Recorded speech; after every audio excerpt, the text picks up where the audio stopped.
Assalamualaikum warahmatullahi wabarakatuh.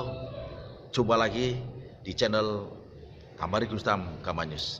Kali ini saya akan berbicara tentang maraknya teroris yang ada di bumi yang kita cintai ini.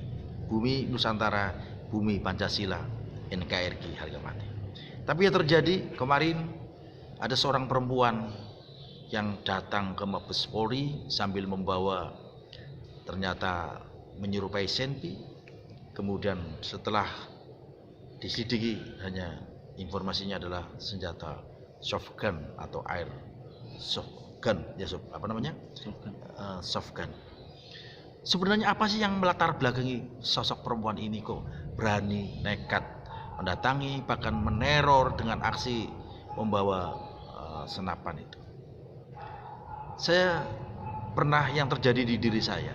Saya waktu kecil pada saat saya ngaji di madrasah Diniyah Awaliyah, ada seorang ustadz yang menyampaikan, memberikan doktrin kepada saya bahwa orang yang selain Islam adalah kafir menurut beliau.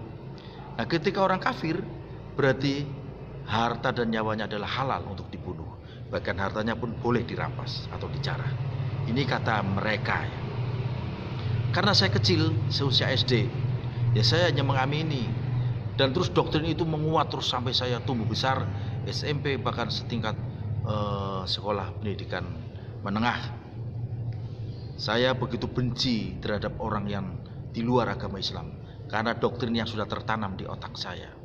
Bahkan ketika melihat tempat peribadatan lain pun saya inginnya membakar, merusak, karena ajaran yang ditanamkan oleh salah satu ustadz di kampung itu begitu kuat.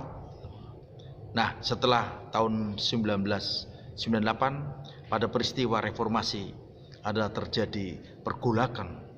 Inilah yang mengubah pemikiran saya menjadi sadar pada saat itu ketika saya sudah ditangkap oleh salah seorang aparat.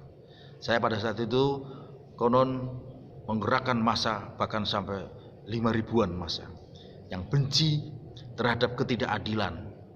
Jadi benar apa yang disampaikan oleh sahabat kita, seorang petugas yang saya sebutnya adalah Pak Jenderal Kiai Ahmad Nur Wahid. Selamat dan sukses untuk beliau. Ketika pada tahun 1998 di era itu ada pergolakan, kemudian saya menggerakkan massa, dan tanpa disadari massa yang tak ikut kami merusak toko-toko, bahkan melempari kaca-kaca yang punya non-muslim. Begitu bangga dan puas, bangga akan menegakkan kebenaran, karena sampaikanlah yang hak walau pahit didengar. Ya, saya masih ingat betul, kulil haqqo walau kana murun. Sehingga pada saat itu euforia, semangat yang membabi buta, bahkan helm saya pun saya tulisi jihad. Karena begitu mencintai tentang ayat-ayat jihad. Tapi setelah saya ditangkap, saya membaca sebuah buku yang berjudul Strategi Perang Rasulullah. Kemudian perkembangan zaman, begitu ada peristiwa bom Bali yang ternyata pada saat itu ada Amrozi di Legiun, kemudian di Bali saya lokasinya ke sana, saya meninjau setelah terjadi peristiwa pengeboman. Saya mengenal ada sosok yang namanya Ali Fauzi, yang katanya adalah keluarga besar dari keluarga Imam Amrozi. Kemudian seiringnya waktu lagi, saya banyak bergelut dengan beberapa orang, membaca buku, belajar meskipun hanya sedikit.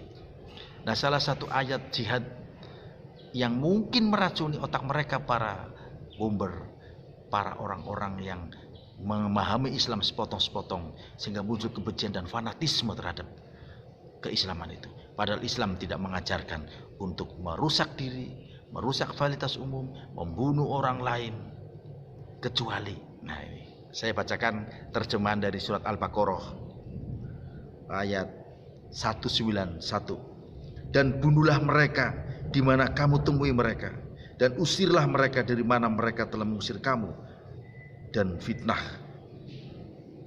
itu lebih kejam daripada pembunuhan. Ya, fitnah itu lebih kejam daripada pembunuhan. Dan janganlah kamu perangi mereka di Masjidil Haram, kecuali jika mereka memerangi kamu di tempat itu. Jika mereka memerangi kamu, maka perangilah mereka. Demikianlah balasan bagi orang kafir. Ini saya hanya membaca terjemahannya agar orang-orang yang mendengar, melihat, membaca ini, kemudian mendengarkan video ini untuk berubah pikiran menjadi sadar. Sebab kalimat berikutnya adalah tetapi jika mereka berhenti, ulangi, tetapi jika mereka berhenti, maka sungguh Allah Maha Pengampun dan Penyayang. Kemudian Al-Baqarah 193, dan perangilah mereka sampai tidak ada lagi fitnah dan agama hanya bagi Allah semata. Jika mereka berhenti, maka tidak ada lagi permusuhan kecuali terhadap orang-orang yang zalim. Kita itu disuruh berhenti memerangi mereka ketika mereka tidak memerangi kami.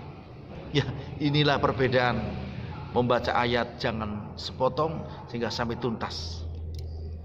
Oke, sahabat pemirsa di mana saja Anda berada, saya lebih tertarik untuk memberi bagaimana terpapar radikalisme, bagaimana orang-orang yang sudah terkontaminasi oleh gejala-gejala terorisme sehingga akan berbuat nekat, berbuat menghakimi dan bahkan menuduh orang lain yang tidak sepaham adalah kafir. Padahal Islam mengajarkan rahmatan lil alamin.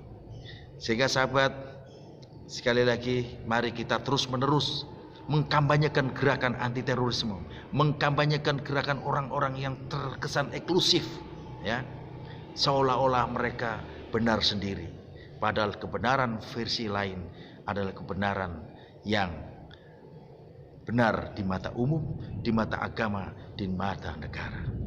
Negara kita tetap berlandaskan Pancasila. NKRI harga mati. NKRI harga mati. Mari kita sebarluaskan video ini untuk menjadi sadar. Assalamualaikum warahmatullahi wabarakatuh.